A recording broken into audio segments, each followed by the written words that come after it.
Slow Dancing, P.O. Box 8250, Atlanta, Georgia. Remember, save COD charges by sending check or money order or use your credit card.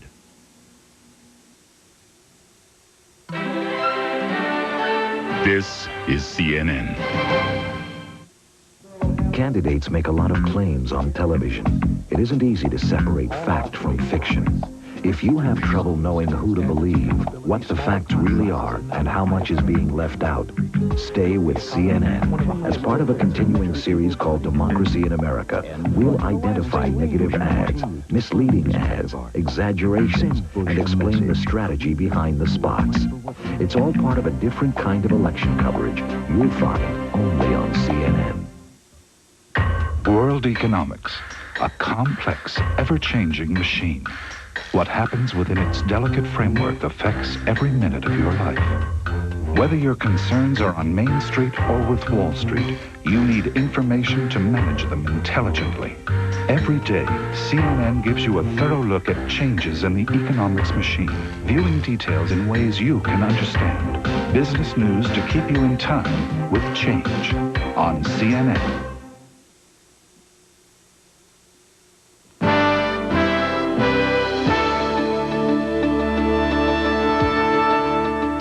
To our viewers around the world, good evening from London. I'm Richard Blystone. And good afternoon from Washington. I'm Frank Sesno.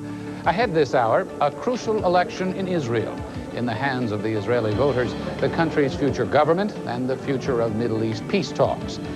And the battle over Moldova. Fighting fills the morgues of the former Soviet Republic. Also ahead, a sniper's eye view of Sarajevo. Sarajevo is ringed by hills. Serb gunners have their pick of any number of choice locations for the big weapons.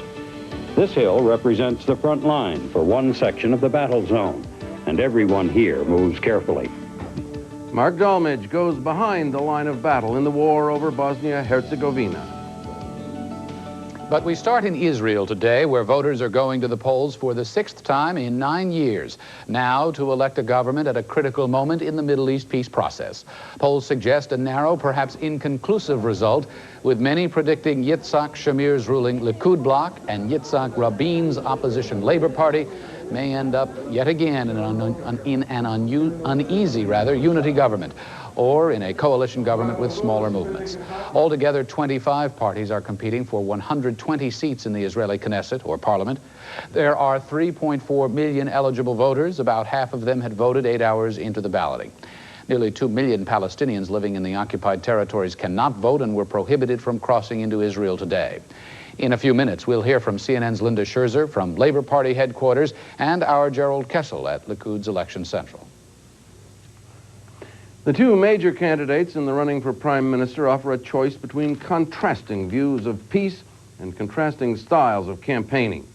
76-year-old Yitzhak Shamir campaigns with an energy that belies his age, his voice a steady roar throughout a typical 40-minute speech. The Likud leader is Israel's second longest-serving prime minister. He supports a greater Israel that includes the West Bank, and he steadfastly refuses to give up any territory captured in the 1967 Middle East War. Labor leader Yitzhak Rabin is 6 years younger than Shamir. He speaks in a slow, deliberate voice during campaign speeches, usually for 15 minutes at the most. He became Labor prime minister in 1974, but was forced to step down in 77 by a scandal over an illegal bank account held by his wife. Rabin is willing to trade at least some of Israel's captured territory for peace. More coverage on Israel's elections later this hour.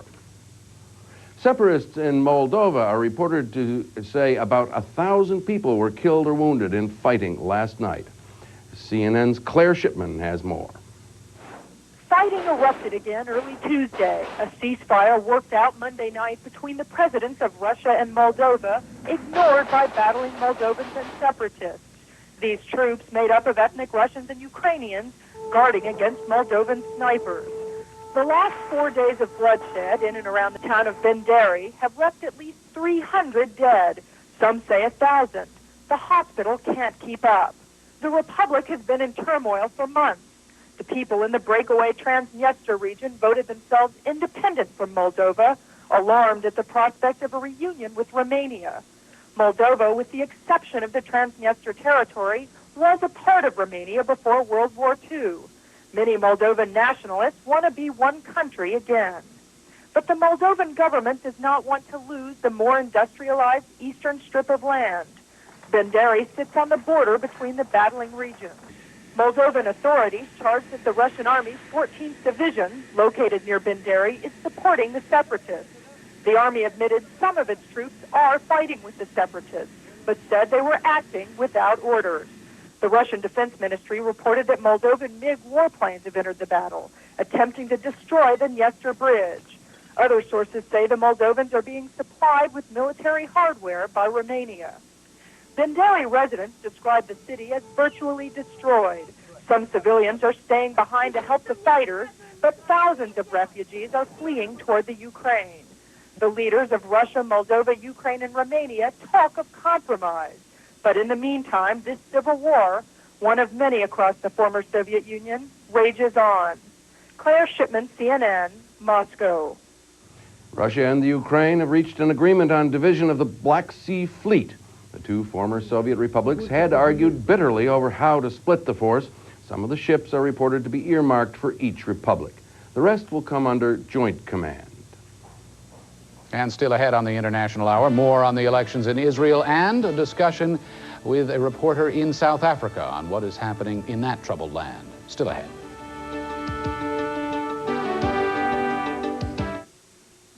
Usually, when you send flowers out of town, you give the order to somebody who takes a cut.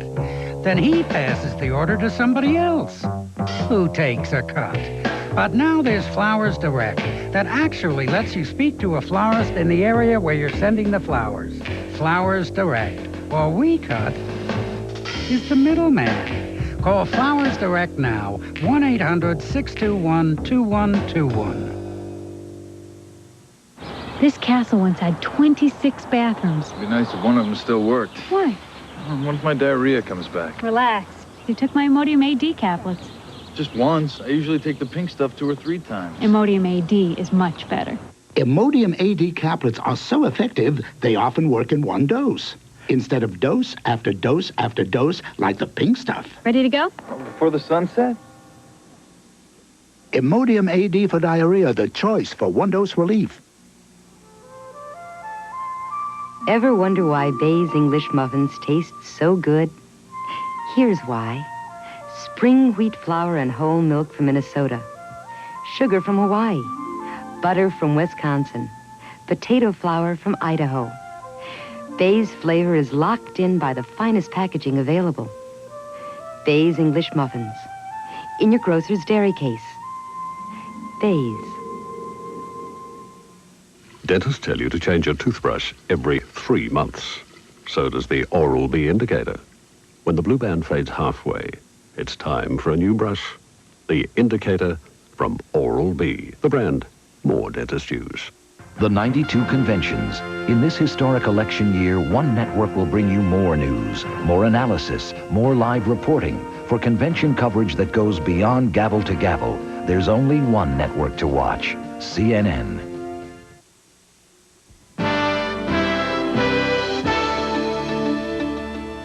As we reported earlier, Israelis went to the polls today to select a new government, their 6th journey to the polls in the last 9 years. The voting concluded about 10 minutes ago. Joining us now from Likud Party headquarters in Tel Aviv is CNN's Gerald Ketzel. Gerald, what do you know at this very early stage in the vote counting? Well, we know now that the television, Israel State Television's projection poll, based on an exit poll, we must be careful to say that this is not on real voting, but on an exit poll, suggests that there has been a major turnover in the Israeli elections, with the Labour Party winning 47 seats, according to the television projection, against the Likud, the ruling Likud Party's 33. That compares to Likud's 40 and Labour's 39 in the last election. In addition, according once again to the television poll, the left-wing alliance of Labour, the Meretz Party, would get 13 seats, which would make them 60 altogether, and give Yitzhak Rabin, the opposition leader, if these projections prove to be accurate, the chance to form the next government, whether he does it on his own with his allies or with a broad coalition co-opting the Likud, remains to be seen. But if that turns out to be the result, then we definitely have seen a major turnover in the Israeli elections. Gerald Kessel reporting to us from Likud Party headquarters. Don't go away, I'm sure we'll get back to you. But joining us here in the studio is Martin Indyk from the Washington Institute for Near East Policy. 47 for Labor against 33 for Likud, again emphasizing early exit polls. These obviously subject to change, but Gerald Kessel was saying this would represent a major turnover. Do you agree with that consensus, and just what would it mean? Well, 47 for Labor is about 3 higher than the most optimistic polls were suggesting. The most optimistic Labor polls were suggesting. Even Labor polls had them at 46. So this sounds to me very high. If it is in fact proven to be the case, then they stand a very good chance with the 13 seats that Gerald talked about of the left wing together, stand a very good chance of having a blocking coalition that is close to, or 61 seats out of the 120 Knesset seats, that would then enable Labor to form a government, because the religious parties would then run fairly helter-skelter towards them to do a deal to get into the government. And we would be looking at something that was not expected, which would be a Labor-led left-wing government with religious party elements. What would that mean, first in the context of the Middle East peace talks? Well, first of all, I want to caution and say that that is the most optimistic scenario. And also a very early scenario. Exactly. What it would mean for the peace process is that Yitzhak Rabin would want to move quickly on autonomy talks with the Palestinians, general elections in the territories, leaving the Syrians till later. And so I think we would see some quick efforts by Rabin, if he's able to form a government relatively quickly, to move ahead on the peace process in close coordination with the United States. So I would also predict a warming of relations with the United States as well. Our coverage of the Israeli elections will continue. In just a moment, we will hear live from CNN's Linda Scherzer at Labor Party headquarters.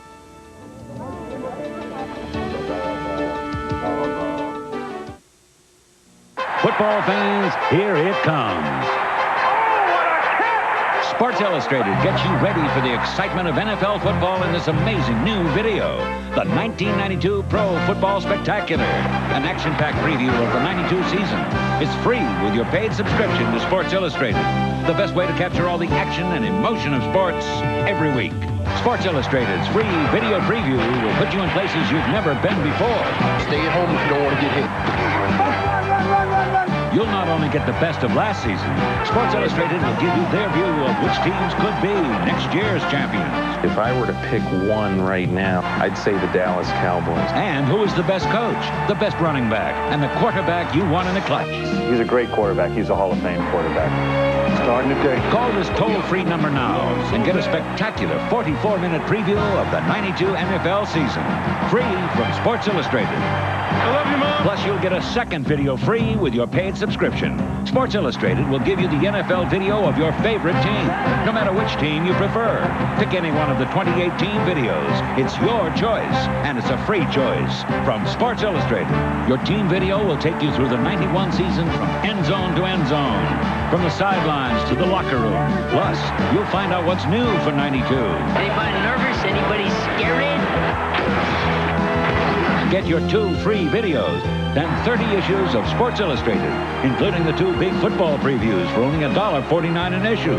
Save 50% off the cover price. Call now to subscribe or renew and experience football from a different angle with Sports Illustrated and your 2 free videos. The Pro Football Spectacular, plus the NFL team video of your choice. For quicker delivery, use your credit card.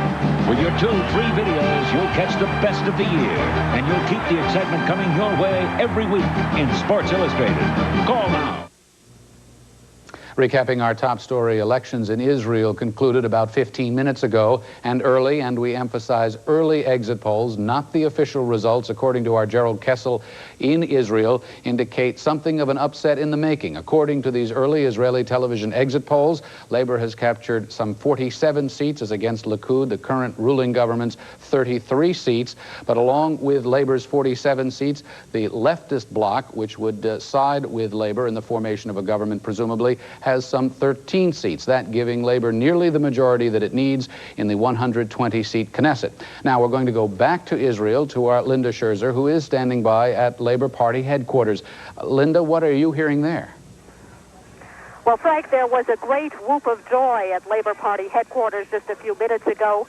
On the convention floor, party supporters are cheering and chanting and singing Yitzhak Rabin, King of Israel. Clearly, the results of the election have surpassed even Labor's expectations. All week, Labor had been predicting that they would be edging out Likud. That has been done, and Yitzhak Rabin, who we expect to appear on the convention floor sometime within the next 2 hours, will face the task in the days and weeks ahead of having to put together his coalition. He will presumably turn to the left wing and the religious parties at the start, hopefully to put together a leftist coalition. Should he be unable to do that, observers predict and expect that he will attempt to put together a national unity government. This election signals the opening bell in what is expected to be a very long and tedious process of coalition building, and that could start as soon as the next few hours ahead. Frank? Linda, for those who might not be familiar with this election and everything that went into it, thumbnail very briefly for us just exactly what message Yitzhak Rabin ran on. Frank, standing on the floor of the convention, it's a little difficult to hear your question. I would have to ask you to repeat it, if you will. All right, very, very briefly, if you can hear me, what was the bottom line of Yitzhak Rabin's election message? Yitzhak Rabin has been stating all along that he is intent on proceeding with the peace process, hoping to establish a plan for Palestinian self-rule, for Palestinian autonomy within the next 6 months. Rabin has stated all along that he wants to stop wants to stop political settlements, the building of political settlements in the occupied territories. Significant differences between he and Yitzhak Shamir regarding the peace process. However, it has often been said that he and Yitzhak Shamir have more in common with each other than they do with either of the extreme wings of their own two parties. And so it is not entirely out of the question that the two will seek out each other and attempt to join forces in the weeks ahead and establish a national unity government in order to deal with the important issues ahead. Linda Scherzer, thanks a lot. We'll be back to you, perhaps. Martin Indyk, I'd like to turn to you now. You mentioned a moment ago that presumably, if in fact this holds to course as we hear it now, and again emphasizing it's very early on that there would be a warming in relations between the United States and Israel. What is Yitzhak Rabin's attitude toward the United States? How could those relations change? Yitzhak Rabin was ambassador here after the Six-Day War, which he was the hero of. He understands Washington very well. He has a good relationship with both the Congress and in particular with the Bush administration, Brent Scowcroft from those days. He believes his negotiating strategy is to first coordinate with Washington, work out what it is Israel can give up, and then have Washington go and sell it to the Arabs. Well, key sticking point between the United States and Israel, for example, has been the settlements issue. Where does he stand on the settlements? He has said he would, first of all, place a higher budgetary priority on absorbing the immigrants, which means that he will reduce the amount of money significantly, the amount of money spent on settlements. He has said he would freeze political settlements. Those are the Likud settlements that were set up within the midst of the West Bank. But I think that he would continue the settlements that he himself was responsible for establishing, which is on the Golan Heights, in the Jordan Valley, which are regarded as security settlements, and around Jerusalem, which is regarded as an integral part of Israel, even for the Labour Party. So we're going to see an attenuation of settlement activity. But I would say more importantly, in terms of understanding what it would mean for the peace process, is that Yitzhak Rabin is committed to the principle of territorial compromise, as is the United States. And that would make it much easier for the United States and Israel to go to the Arabs and say, let's deal. And going to the Arabs is exactly what we're going to do. When we come back, we'll talk with Hanan Ashrawi, spokeswoman for the Palestinians.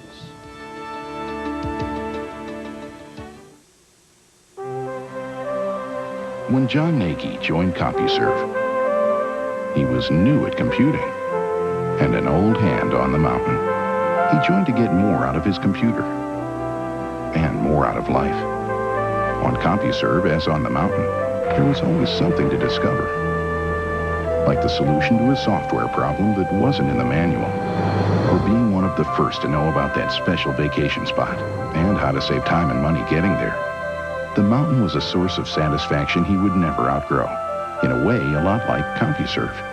For more information, call 1-800-554-4080. Start with the basics, news, travel, and encyclopedia, and more for just $7.95 a month. Then go beyond for free software and help with hardware and software problems. You'll get more out of your computer and more out of life. CompuServe, the information service you won't outgrow. All dairies go a long way to meet high industry standards, but Quality Check goes further, which is why more people are coming up to the fresher taste of Quality Check.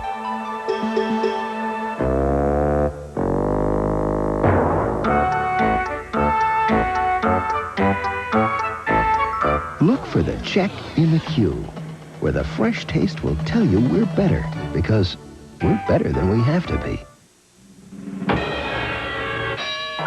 Are you finding it harder and harder to get home in time to watch the evening news? And that's the news. Good night. What's the rush? Headline News gives you the latest news, business, and sports around the clock. Once again, following our major developing story, the Israeli elections, where according to early and very unofficial exit polls, something of an upset is in the works, with the Labor Party capturing 47 of the seats of the 120-seat Knesset, as against the Likud's 33 seats, with the leftist bloc, grouping, capturing 13 seats. They would be presumed to side with the Labor Party, thus possibly giving the Labor Party the option of a Labor-dominated government. That would be a substantial shift from the Likud government now. And again, we emphasize these are very early and very definitely unofficial returns. Now, joining our conversation as to what all this means, its implications for the Middle East peace talks in particular, is Palestinian spokeswoman Hanan Ashrawi. Ms. Ashrawi joins us on the telephone live from Amman, Jordan. If these projections prove to be true, or something close to being true, Ms. Ashrawi, what do they mean for the Middle East peace process in your estimation? Well, it seems to me that they mean that the Israelis have more for peace, or for at least realistic engagement in a peace process, rather than for a very hard-line government that has done its best to sabotage the peace process. But what specifically would you be expecting Labor to do? Change anyway in Israel. I'm sorry, what specifically would you be looking to Labor to do? Well, it's not just Labor alone. I think Labor with Meretz and with Hadash and Darashi will have a very clear majority. And it seems to me that they will be able to engage in the peace process, at least to start by stopping all settlement activities, which would be a clear indication of good faith and a statement of intent. And after that, it seems to me that engaging on issues dealing with the transitional phase, with the transfer of authority, or what they call the establishment of the Palestinian Interim Self-Government Authority, would be more speedy, let's say, and would deal with real issues rather than with just cosmetic changes on the occupation. What gesture of good faith would the Palestinian side be prepared to match the new government's gesture with? Well, we have made many gestures of good faith. Actually, we are the ones who have been paying the price. We are the ones who have accepted a very...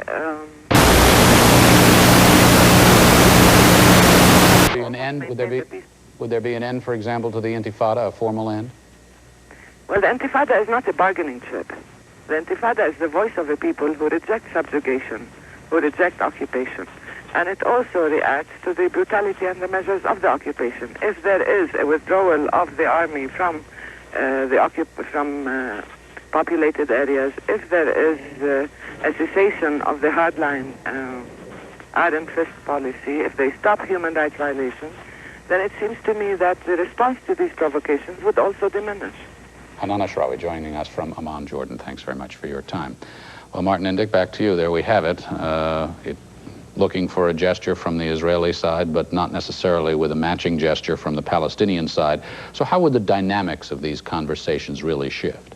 Well, first of all, let's just look at what has happened here, if indeed it has happened. If indeed it happens. We keep re-emphasizing this. If there is a 14-seat spread between the Labour Party and the Likud, it will be a significant mandate for Labour. But it's very important to understand that if Labour were to form a narrow coalition of the left, it would have something like 55% of the public supporting its policies.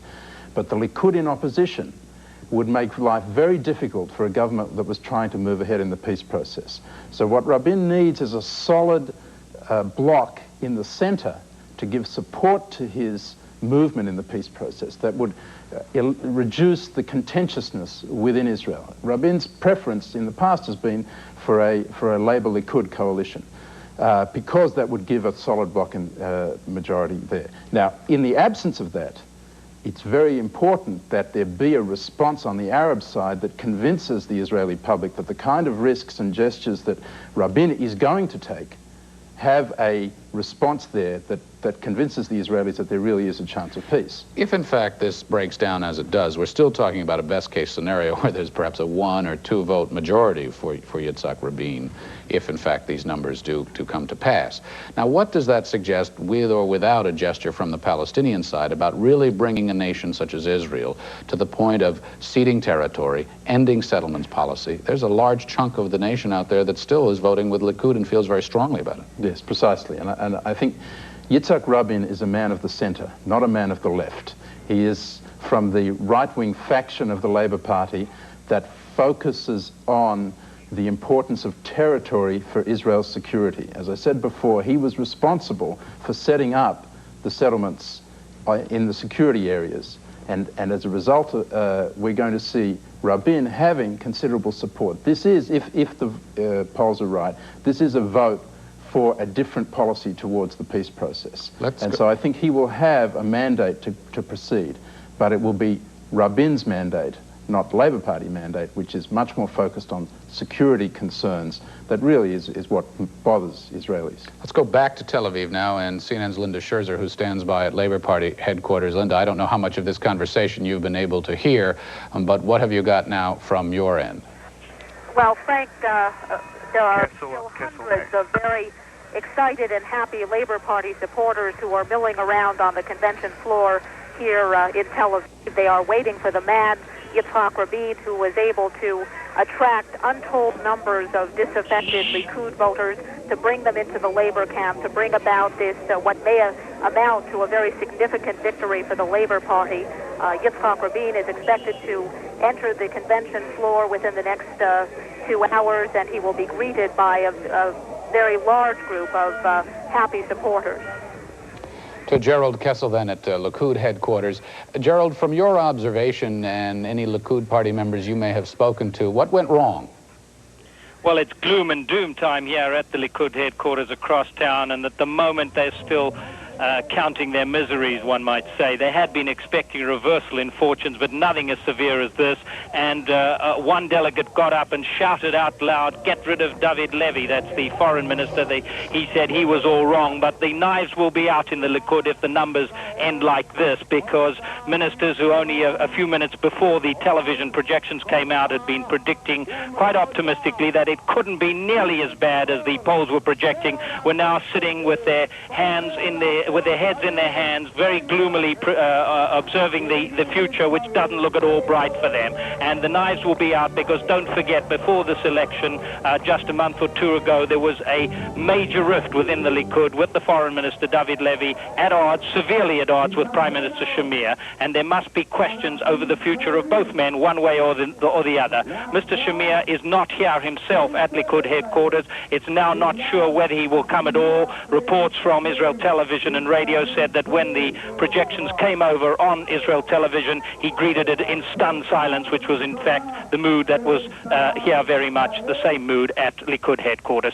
So the future of the Likud looks pretty bleak at the moment, but that's still a long time to go. There is still counting to be done, and the best thing that they are saying is that the television projection poll was produced at 8 o'clock with still 2 hours of voting to go, so that could swing things a little bit their way. That's the best that they're hoping for, the optimists in the Likud camp. Gerald Kessel at Likud Party headquarters in Tel Aviv, recapping once again that it appears that the Labour Party in Israel has scored an upset victory in today's general elections. We will keep you updated on the Israeli vote vote throughout this hour here on the International Hour, and of course throughout the day on CNN.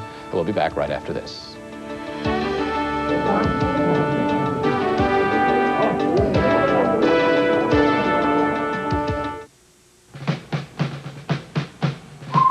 The legendary Trane Climatough compressor, stout heart of Trane air conditioners. In a test like this, engineers have been pushing a Trane compressor to its limits, trying to make it fail. They've been trying and trying for over 20 years. Designed, tested, and manufactured to last. It's hard to stop a Trane. I scream, you scream. We all scream for ice cream. We all scream for ice cream.